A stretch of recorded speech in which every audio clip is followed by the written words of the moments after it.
KaraokeBooks. Emma. Written by Jane Austen. Audiobook. Chapter 40. A very few days had passed after this adventure, when Harriet came one morning to Emma with a small parcel in her hand, and after sitting down and hesitating, thus began. Miss Woodhouse, if you are at leisure, I have something that I should like to tell you, a sort of confession to make, and then, you know, it will be over. Emma was a good deal surprised, but begged her to speak. There was a seriousness in Harriet's manner which prepared her, quite as much as her words, for something more than ordinary. It is my duty, and I am sure it is my wish, she continued, to have no reserves with you on this subject. As I am happily quite an altered creature in one respect, it is very fit that you should have the satisfaction of knowing it. I do not want to say more than is necessary. I am too much ashamed of having given way as I have done, and I dare say you understand me. Yes, said Emma, I hope I do. How I could so long a time be fancying myself, cried Harriet, warmly. It seems like madness. I can see nothing at all extraordinary in him now. I do not care whether I meet him or not, except that of the two I had rather not see him, and indeed I would go any distance round to avoid him, but I do not envy his wife in the least. I neither admire her nor envy her, as I have done. She is very charming, I dare say, and all that, but I think her very ill-tempered and disagreeable. I shall never forget her look the other night. However, I assure you, Miss Woodhouse, I wish her no evil. No, let them be ever so happy together, it will not give me another moment's pang. And to convince you that I have been speaking truth, I am now going to destroy, what I ought to have destroyed long ago, what I ought never to have kept. I know that very well, blushing as she spoke. However, now I will destroy it all, and it is my particular wish to do it in your presence, that you may see how rational I am grown. Cannot you guess what this parcel holds? Said she, with a conscious look. Not the least in the world. Did he ever give you anything? No, I cannot call them gifts, but they are things that I have valued very much. She held the parcel towards her, and Emma read the words most precious treasures on the top. Her curiosity was greatly excited. Harriet unfolded the parcel, and she looked on with impatience. Within abundance of silver paper was a pretty little Tunbridge ware box, which Harriet opened. It was well lined with the softest cotton, but, excepting the cotton, Emma saw only a small piece of court plaister. Now, said Harriet, you must recollect. No, indeed I do not. Dear me. I should not have thought it possible you could forget what passed in this very room about court plaister, one of the very last times we ever met in it. It was but a very few days before I had my sore throat, just before Mr. Dot and Mrs. John Knightley came, I think the very evening.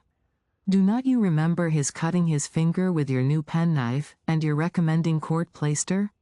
But, as you had none about you, and knew I had, you desired me to supply him, and so I took mine out and cut him a piece, but it was a great deal too large, and he cut it smaller, and kept playing some time with what was left, before he gave it back to me.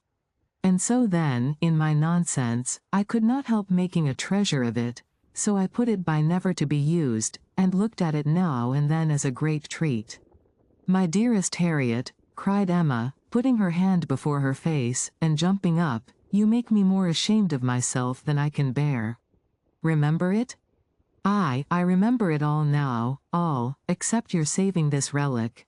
I knew nothing of that till this moment, but the cutting the finger, and my recommending court plaister, and saying I had none about me. Oh! My sins, my sins.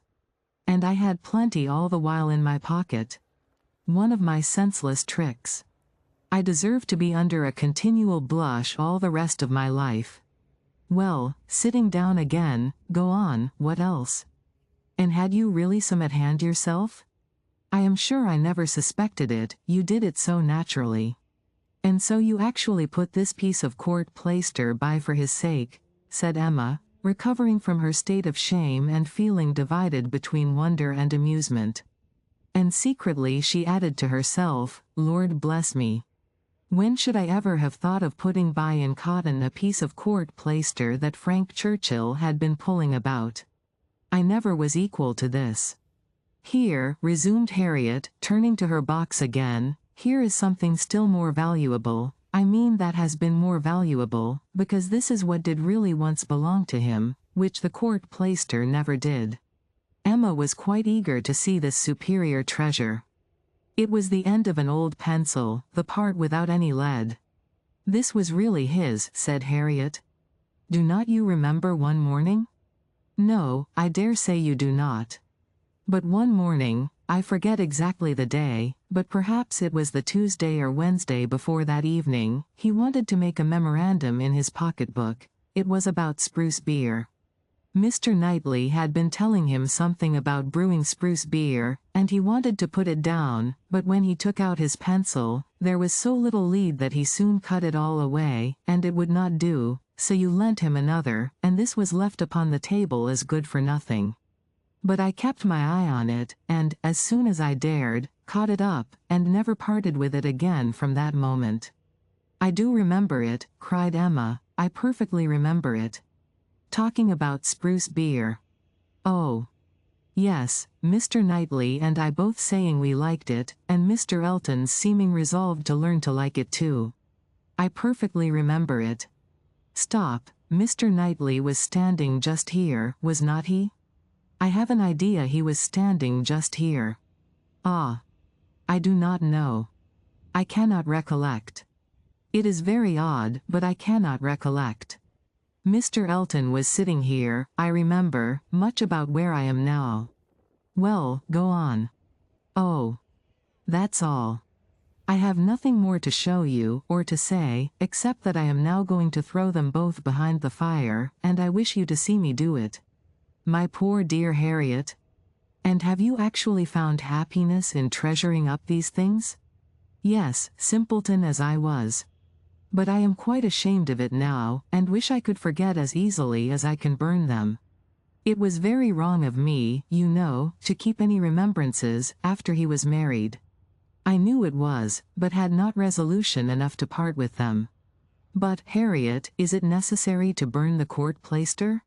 I have not a word to say for the bit of old pencil, but the court plaister might be useful." "I shall be happier to burn it," replied Harriet. "It has a disagreeable look to me. I must get rid of everything. There it goes, and there is an end, thank heaven. Of Mr. Elton. And when, thought Emma, will there be a beginning of Mr. Churchill?" She had soon afterwards reason to believe that the beginning was already made, and could not but hope that the gypsy, though she had told no fortune, might be proved to have made Harriet's. About a fortnight after the alarm, they came to a sufficient explanation, and quite undesignedly. Emma was not thinking of it at the moment, which made the information she received more valuable. She merely said, in the course of some trivial chat, "Well, Harriet, whenever you marry I would advise you to do so, and thought no more of it, till after a minute's silence she heard Harriet say in a very serious tone, "I shall never marry." Emma then looked up, and immediately saw how it was, and after a moment's debate, as to whether it should pass unnoticed or not, replied, "Never marry. This is a new resolution. It is one that I shall never change, however." After another short hesitation, "I hope it does not proceed from, I hope it is not in compliment to Mr. Elton?" "Mr. Elton indeed," cried Harriet indignantly. "Oh. No," and Emma could just catch the words, "so superior to Mr. Elton." She then took a longer time for consideration. Should she proceed no farther? Should she let it pass, and seem to suspect nothing? Perhaps Harriet might think her cold or angry if she did, or perhaps if she were totally silent, it might only drive Harriet into asking her to hear too much, and against anything like such an unreserve as had been, such an open and frequent discussion of hopes and chances, she was perfectly resolved. She believed it would be wiser for her to say and know at once, all that she meant to say and know. Plain dealing was always best. She had previously determined how far she would proceed on any application of the sort, and it would be safer for both to have the judicious law of her own brain laid down with speed. She was decided, and thus spoke. "Harriet, I will not affect to be in doubt of your meaning. Your resolution, or rather your expectation of never marrying, results from an idea that the person whom you might prefer would be too greatly your superior in situation to think of you.